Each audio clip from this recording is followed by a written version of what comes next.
Coforge पे report इसलिए आ गई है कि मार्च 2025 में एक डील साइन हुआ था कोफोर्ज और सेबर के बीच में। तो अब सेबर ने फाइनेंशियल 26 की गाइडेंस निकाली है, तो और थोड़ी पिक्चर क्लियर हुई है कि क्या रेवेन्यू उससे आएगा, उस पर रिपोर्ट आई है अब। अच्छा, रिपोर्ट काफ़ी इंटरेस्टिंग है क्योंकि टारगेट प्राइस आपकी स्क्रीन पर देखिए सीएलएसए की तरफ से जो आई है, काफ़ी अग्रेसिव टारगेट प्राइस आई है। एक तो पहले आउट परफॉर्मर की कॉल आ गई है, हाई कन्विक्शन लिस्ट में कोफोर्ज को शामिल किया गया है, जबकि आईटी स्पेस में इतनी भयंकर बिकवाली देख रहे हैं हम। तो 2426 का टारगेट प्राइस यानी कि 77% का अपसाइड कोफोर्ज में सीएलएसए को नजर आ रहा है। और खबर जो मैंने बताई, तो मार्च 2025 में सेबर के साथ 13 साल का ये डील साइन हुआ था, $1.56 बिलियन का डील। और ये लॉन्ग टर्म कॉन्ट्रैक्ट है जिससे रेवेन्यू विजिबिलिटी काफ़ी स्ट्रॉन्ग नजर आ रही है ब्रोकरेजेस को, कैश फ्लो प्रेडिक्टेबिलिटी इंप्रूव हो जाती है। और जो फाइनेंशियल ईयर 26 का गाइडेंस सेबर ने निकाला है, उससे ये पता चला है कि मॉडरेट रेवेन्यू गाइडेंस है, फ्री कैश फ्लो नेगेटिव रहने की गाइडेंस दी है और डेट लेवल पर नजर रखना है, ऐसा ब्रोकरेजेस मान के चल रहे हैं। साथ ही इसका निष्कर्ष ये है कि शॉर्ट टर्म में थोड़ा प्रेशर पड़ सकता है, लेकिन क्योंकि सेबर एआई के साथ काफ़ी काम कर रहा है, एआई इंटीग्रेशन, ये पॉजिटिव हो जाता है स्ट्रक्चरली कोफोर्ज के लिए। तो कोफोर्ज का लीडरशिप लेवल पर डीप एंगेजमेंट है सेबर के साथ, ये पॉजिटिव है। तो इससे क्रॉस सेल और एडिशनल टेक सर्विसेज का स्कोप बढ़ जाता है, इसलिए काफी अग्रेसिव टारगेट के साथ सीएलएसए पॉजिटिव है। बड़ी डील थी वो। काफी पॉजिटिव रिपोर्ट है हिताची एनर्जी पर। इनफैक्ट स्टॉक की बात कर लिया आपने, एक महीने का चार्ट रखिए हिताची एनर्जी का, 38% से ज्यादा रिटर्न हिताची एनर्जी पार इंडिया ने जनरेट करके दिए हैं। कल भी शानदार क्लोजिंग हुई और पिछले कुछ सत्रों से अगर आप देखें तो बीच में बहुत ही शानदार नतीजे आए थे। तो अब जो ब्रोकरेजेस की रिपोर्ट आ गई है वो काफी पॉजिटिव है।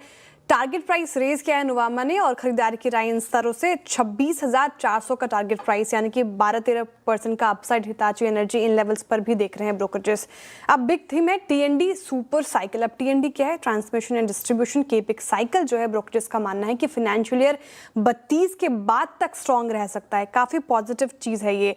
5-6 साल का अगर आप डोमेस्टिक और एक्सपोर्ट्स देखें तो वहाँ पे डिमांड काफ़ी ज़्यादा विजिबल है। ग्रोथ ड्राइवर्स रहेंगे हिताची एनर्जी के लिए डेटा सेंटर, साथ ही रेलवे इलेक्ट्रिफिकेशन, साथ ही एचवीडीसी पाइपलाइन यानी हाई वोल्टेज प्रोजेक्ट्स। और नुवामा का मानना है कि अगर ये प्रोजेक्ट्स और बढ़ते हैं, मिलते हैं, तो फाइनेंशियल ईयर 29 से ईपीएस काफ़ी ज़्यादा जंप हो सकती है, तो ये काफ़ी बड़ा ट्रिगर होगा।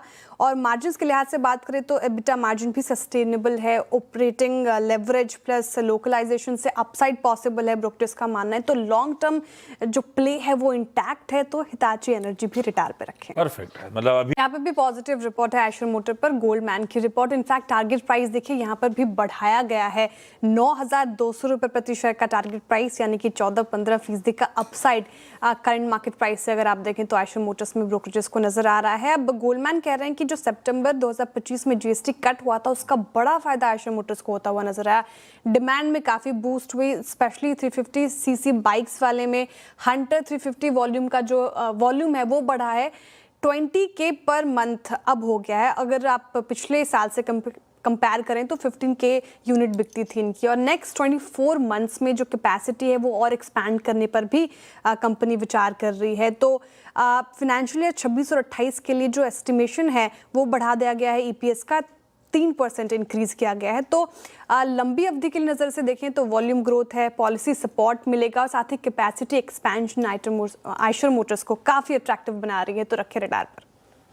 जी, टाटा स्टील रखिए रडार पर। स्टील स्पेस में काफ़ी अच्छी तेज़ी आई है, तो यहाँ पे ब्रोकरेजेस काफ़ी बुलिश हैं।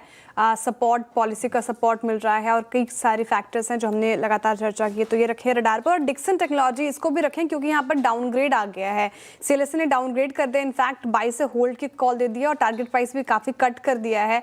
और क्या ग्लोबल ट्रेंड है, एक फटाफट से संक्षेप में रख देती हूँ। तो अभी दुनिया में एआई का बूम चल रहा है, इसी वजह से हाई बैंडविड्थ मेमोरी और DDR5 मेमोरी की डिमांड बहुत ही बढ़ गई है। मेमोरी चिप्स के दाम तेजी से ऊपर जा रहे हैं, 19% इनफैक्ट बढ़ गए हैं। तो इंडिया के लिए थोड़ी प्रॉब्लम हो सकती है, सब ब्रोकरेज का मानना है। इंडिया में मेमोरी चिप्स जो है वहाँ पे सप्लाई टाइट हो सकती है। जब मेमोरी महंगी होगी तो फ़ोन बनाना भी थोड़ा महंगा हो जाएगा, तो लोग कम खरीदेंगे। तो ये जो स्टोरी है लॉन्ग टर्म ग्रोथ स्टोरी, वो थोड़ी सी इम्पैक्ट हो रही है। तो डिक्सन पर थोड़ा सा भी नेगेटिव व्यू है। ठीक है।